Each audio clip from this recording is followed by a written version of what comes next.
Boa noite, já, na verdade. Queria que você falasse um pouquinho sobre essa vitória e sobre a mudança desse time do Flamengo desde a chegada do Felipe Luiz, né? Até aqui, só uma derrota, muitas vitórias, e eu acho que além dos resultados, a performance do time também, né? A gente vê que é um Flamengo mais intenso, um Flamengo mais organizado, e acho que com o DNA que quem está na arquibancada deseja ver dentro de campo. Boa noite. São os mesmos jogadores, acho que obviamente que muda um pouco a formação, como atacamos, como defendemos, mas o DNA não mudou, né? Porque muitos falam que hoje o time está jogando melhor, estamos tendo mais vitórias porque trocou o treinador. Mas eu acho que é o DNA do Flamengo, quando o time joga junto com a torcida, acho que essa envolvência dá para ver dentro do campo. E principalmente hoje no primeiro tempo nós demonstramos isso. Sabíamos que seria um jogo muito difícil contra a equipe do Internacional, porque estão fazendo muito bem durante muitos jogos. E o nosso primeiro tempo foi realmente o que a gente espera ter daqui para frente, que é um time agressivo, mesmo na parte defensiva e na parte ofensiva. Agora temos que trabalhar para continuar assim, não só no primeiro tempo, mas também para o segundo tempo. Alex, o segundo gol do Inter saiu depois de um lance onde teve muita reclamação por parte dos jogadores do Flamengo. O Léo Ortiz vai tocar a bola para o Plata, o árbitro acaba derrubando ele ali e o Inter fica com a bola e daí sai a construção para a jogada do segundo gol, que poderia até ter custado o resultado porque eles estavam indo para cima. Queria que você falasse, comentasse a visão de vocês ali dentro do campo, porque deu para perceber que foi uma revolta geral, né, e muita reclamação por parte de vocês. Tem muitas coisas que acontecem dentro do campo que muitas vezes os jogadores não podem fazer nada. E isso é difícil pra gente, porque realmente pra gente foi nítido que o Plata ia pegar aquela bola e teve a obstrução do árbitro. Porque se a bola tocasse no árbitro, pararia a jogada, mas como foi com o jogador, não parou. Mas isso foi uma avaliação do árbitro que tem que ser respeitado. E a gente tem que realmente focar no que a gente pode fazer e não focar no que os outros podem fazer. Alex, queria que você pudesse falar também sobre esse momento, né, que o Flamengo vive. Agora já não tem mais aquela possibilidade de título, né, que era algo que a torcida também estava acreditando. Vocês em algum momento falaram também sobre essa situação de Brasileirão, mas agora já não tem mais chances, né? A gente olha para a tabela, já não tem mais disputa. Como é que vocês estão trabalhando, pensando já na próxima temporada, esses últimos jogos? Porque tem um clima já de férias, né? Um clima já um pouco já encerramento de ano, mas também já tem que projetar a temporada de 2025, que é uma temporada que tem muitas competições importantes, já começa com uma decisão de Supercopa, Super Mundial no meio do ano. Primeiramente, não existe esse clima de férias. Temos muito trabalho ainda para fazer, não tem como ainda pensar na próxima temporada, temos que pensar ainda nessa. Temos ainda aí 2 jogos importantíssimos, que tenho certeza que todos os jogadores vão querer fazer o seu melhor. Trabalhamos todo dia para melhorar, trabalhamos todo dia para estar cada vez mais entrosado, e esse é o nosso pensamento até o final. E sobre a temporada 2025, vocês não falam sobre nada? Preferimos focar nessa ainda, porque enfim, não acabou. Entendi. Alexandre, a gente tava lá fora gravando com o pessoal e assim, tem uma briga boa na parte de baixo da tabela e o Flamengo vai enfrentar o Criciúma. Como é que isso fica na cabeça dos jogadores? Porque assim, a torcida brinca, né, e pede para entregar. Como é que fica isso para vocês? Como é que isso chega para vocês?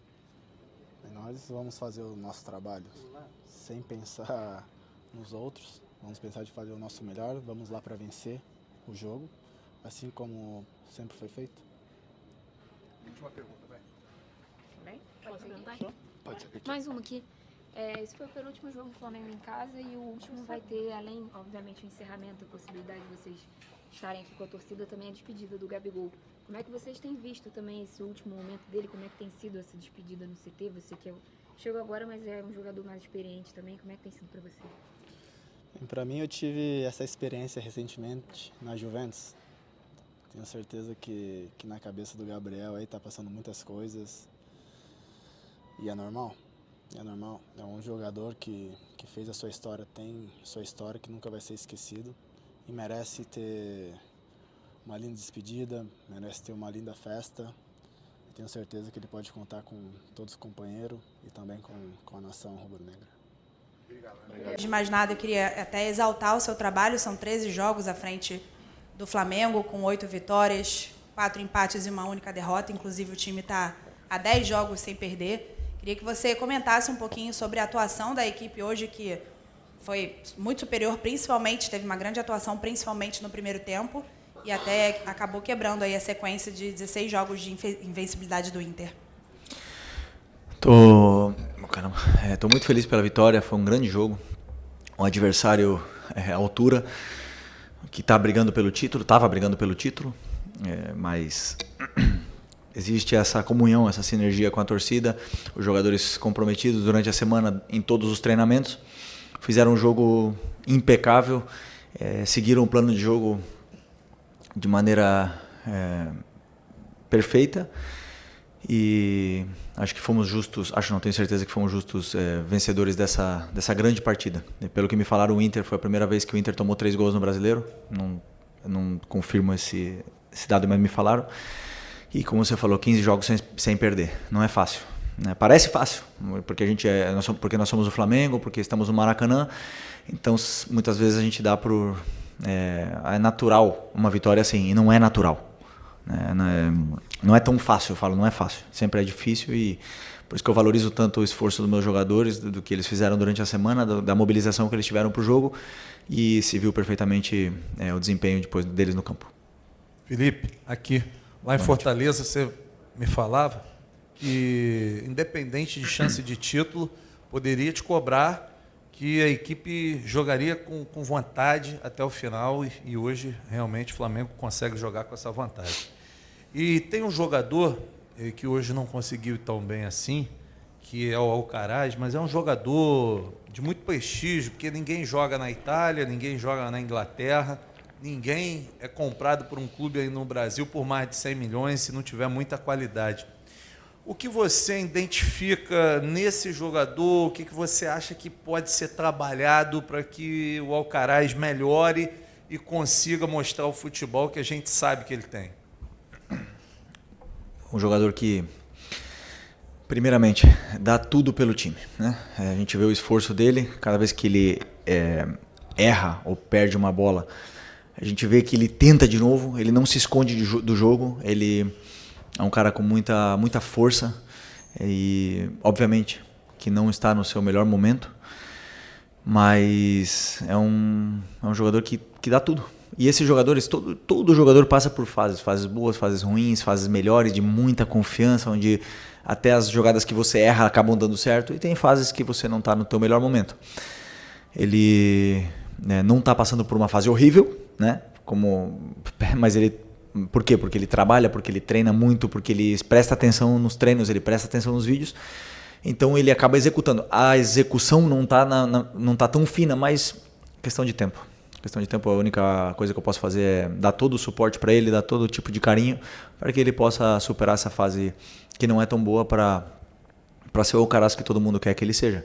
Sem pressa, um jogador que assinou um contrato longo com o Flamengo e que tem bastante tempo, precisamos dar apoio e suporte para ele, porque o que a gente pede, a torcida pede é raça, né? Então a raça ele está dando. Depois, a qualidade e a finura com a bola, ela vem... Às vezes mais, às vezes menos, mas a raça está aí. E a gente está vendo isso. Felipe, boa noite. Saiu alto, hein? Não sabia, vou falar um pouquinho mais longe. Felipe, na hora do primeiro gol do Léo Ortiz, a gente estava um pouquinho distante, e eu vi que o Léo Ortiz foi no banco e tinha cumprimentado o auxiliar, não tinha conseguido identificar. Depois a Letícia, minha colega que cobre comigo, mandou um vídeo, e eu vi que era o Daniel Alegria. Quando a comunicação do Flamengo nos passa o nome da comissão, a gente pesquisa, né? Mas eu ainda não tinha... Eu falei, Daniel Alegria, vou procurar no Instagram. E aí achei aqui especialista em bolas paradas. Então, eu queria saber qual foi a importância dele, se no segundo gol ele também teve importância ali que o De La Cruz passa aquela bola ali para o Gerson que estava no vazio, se foi mais genialidade de De La Cruz, mas acabou que era um jogo difícil assim no início da partida, estava bem equilibrado, e o Flamengo, nas bolas paradas, acabou conseguindo clarear. É óbvio que o segundo gol não é de bola parada, mas vem de um rebote de bola parada que a zaga do Inter está desajustada e o Flamengo consegue o segundo gol. Obrigado, boa noite. Boa noite. Já repito, né? Eu penso que nós temos que sempre nos cercar de pessoas que nos ajudem, que nos aportem coisas, que nos façam crescer e te façam ser melhores, né? Então, claro que meu primeiro pensamento sempre foi juntar uma comissão forte e me complementar aonde eu não tenho, ou eu preciso de ajuda, né? Então, o primeiro caso foi do Ivan, que já falei para vocês dele, e o Alegria tá totalmente imerso na bola parada, é o cara que desenha toda a bola parada, que analisa, que faz as jogadas, que me passa tudo, vemos juntos e decidimos a melhor estratégia para a bola parada do jogo. Aonde, como você bem falou e frisou, a bola parada tem um fator muito importante no jogo, porque às vezes o jogo está bloqueado, como o jogo do Fortaleza foi, por exemplo, um jogo bloqueado, um jogo difícil, que por mais que a gente tenha chances, não foram chances claríssimas de gol, e às vezes a bola parada desbloqueia essa chance. Então é super importante, treinamos essa semana e acabou dando certo, né, com algumas chances. Então eu acho que é fundamental ter gente na comissão que pudesse ajudar em todos os sentidos. E o segundo gol foi do quê? De lateral? De falta? Não. Gerson bate, o Everton Araújo. Tá. Não, sim, claro, jogada ensaiada. Então, jogada ensaiada e jogadores acreditando na ideia. Assim, fez o trabalho dele. O que tinha que fazer. Estou feliz. Felipe, Raíza Simplício, da Gol Brasil aqui. Boa noite. Ontem, se não me engano, né, o Tanuri passou para a gente, a comunicação do Flamengo passou um informe do Tanuri, ele trouxe o prognóstico, né, da volta de alguns atletas, e o Pedro, ele deixou claro ali que entre maio e julho, né, para o retorno do Pedro. A gente tem também aí a confirmação da saída do Gabriel, agora, depois do jogo contra o Vitória. Enfim, eu queria saber se você já sentou com a diretoria, ou já conversou em relação à contratação de mais um atacante, principalmente esse atacante, o que você entende, quais são as características que você entende que precisa ter esse atacante? Primeiro, precisamos do Pedro, claro, um jogador desse nível, era o artilheiro do Brasil, um jogador desse calibre, é muito importante que a gente possa recuperá-los, mas o principal é que ele volte bem. Sabemos que existem duas fases, a alta médica e depois a alta competitiva, que é um pouco diferente porque ele pode estar disponível, mas não no seu melhor nível a nível competitivo. Então nós precisamos recuperar bem o Pedro. Ele teve uma lesão séria, mas até agora está indo tudo de maneira perfeita na recuperação dele, e vamos dar todo o suporte para que ele possa voltar e ser importantíssimo do jeito que ele estava sendo, né? Que estava sendo o melhor jogador do Brasil até o momento. O Gabi saindo, obviamente que precisamos ir para o mercado procurar um nome importante, e está claro que o mais importante é encontrar um jogador onde o fundamental seja que ele cumpra com as características que pede o modelo de jogo. O meu modelo de jogo, que é o que vocês já estão vendo, e o modelo de jogo que a torcida pede, né? Esse DNA. Então, vamos ir atrás desse nome com a ajuda do scout, com a ajuda da diretoria, para que possa vir para fazer o elenco crescer e melhorar ainda mais. Oi, Felipe. Aqui David Sharp, do Antenados da Jogada. Parabéns pelo seu grande trabalho que você vem fazendo até agora. Felipe, o Botafogo ontem foi campeão da Libertadores e pode igualar o feito do Flamengo de vocês de 2019, ganhando também o Brasileiro, está muito próximo a isso. E aí surgem várias comparações desse Botafogo com aquele Flamengo de 19, eu vou te deixar à vontade para você comparar ou não com aquele Botafogo, com aquele Flamengo de vocês lá. Mas a minha pergunta, na real, é a seguinte: esse Flamengo de hoje, seu Flamengo de hoje como treinador, um elenco que tem à disposição, consegue bater de frente com o Botafogo em igualdade de condições? Talvez muita gente considere até esse elenco do Flamengo melhor que o elenco do Botafogo pela quantidade de jogadores de qualidade. Primeiro, parabenizar o Botafogo, numa vitória justa, merecida. Parabenizar o Atlético Mineiro por ter chegado em 2 finais. Não é fácil, né? A gente muitas vezes pode falar que são os perdedores, mas não é assim, né? Eu posso te garantir que eu gostaria muito de estar nessa final. Gostaria muito. E é bom que a gente possa sentir essa dor de não estar na final, porque nos motiva a querer estar nessa final do ano que vem. Né? E ver de casa não é bom. Então, parabéns para os dois. Né? Fizeram uma grande temporada.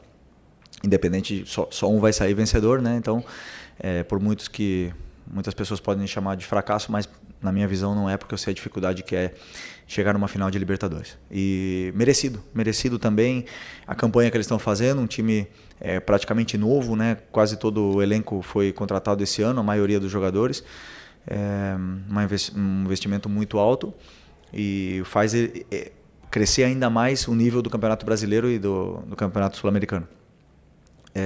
Eu acho muito injusto, né? As comparações não são justas. O futebol é outro, os jogadores são outros. Cada ano que passa o futebol evolui e nós fomos os melhores de 2019 naquela época e o Botafogo está sendo o melhor de 2024, né? O Campeonato Brasileiro é o campeonato mais difícil e eles estão numa grande temporada, merecido. Mas vamos lá, são 4. Eu sempre penso assim: todo mundo começa com os clubes da Série A começam com a possibilidade de disputar 4 títulos no ano: o estadual, o brasileiro, a Copa do Brasil e a Libertadores. O Flamengo conseguiu conquistar 2 desses 4, né? E o Botafogo provavelmente vai conquistar os 2. Claro que são de importâncias diferentes, mas na minha visão é isso. E esse grupo de jogadores conseguiu manter, né, a ambição até o final. E eu sim penso que o meu elenco é muito qualificado. O meu elenco é um dos mais fortes da América, se não o que mais. E por mais que outros times possam chegar em finais ou conquistar, eu acredito cegamente nos meus jogadores e no elenco que eu tenho na mão. Já falei para vocês, nunca dou desculpa enquanto a isso, porque na minha opinião eu tenho o melhor elenco. Boa noite, Felipe. Bruna Medeiros, do Disflá. O Flamengo teve uma superioridade muito grande no primeiro tempo, né? E talvez tenha até sido os melhores 45 minutos no seu comando, pelo menos na minha visão.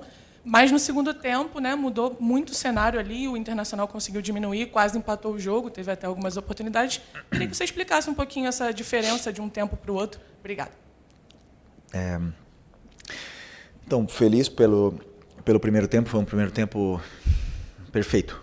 Perfeito. O nível de plano de jogo saiu à perfeição, tanto a nossa fase defensiva como a fase ofensiva. Os jogadores estavam em todo momento onde tinham que estar, com uma liberdade grande, né, de movimentos e de relações curtas entre eles. Os ataques ao espaço estavam acontecendo da maneira que planejamos e o plano de jogo saiu à perfeição, né? Desbloqueamos o jogo com uma bola parada, fizemos 3-0 e o time não baixou em nenhum momento. Então fomos para o intervalo com essa vantagem grande. E a mensagem foi para a gente continuar atacando, continuar sendo verticais. E antes de tomar o gol, tivemos 2 ou 3 chances claras de gol. Então o nosso time não voltou mal para o segundo tempo. Nosso time voltou bem para o segundo tempo. E aí o Inter faz um gol, né? Porque nós estamos falando do terceiro, que até o momento era o terceiro colocado do Campeonato Brasileiro. E eles fizeram um gol. E claro que é um grande time. Claro, tem Alan Patrick no outro lado. Tem o Thiago Maia, que estava aqui no Flamengo do outro lado. Tem o Valência, que estava do outro lado. O Wesley, que é um dos melhores pontas do Brasil, do outro lado. Obviamente que o Bernabé, que talvez tenha sido um dos melhores laterais desse ano no Campeonato Brasileiro. Então, obviamente que é difícil jogar contra um time assim. E eles acabaram fazendo o segundo gol. Né? O segundo gol teve toda essa polêmica, mas acabaram fazendo o segundo gol e o time soube sofrer, soube se defender até o final. Ainda assim, tivemos outras chances, tivemos para tentar fazer o 4-2, ou não fizemos, e a vitória para mim os 3 pontos têm o mesmo sabor, né? Claro que queria 3-0, queria 4-0, mas existe uma parte do futebol que o outro time também joga. Souberam nos pressionar no final e o nosso time soube defender e saímos com a vitória merecidamente.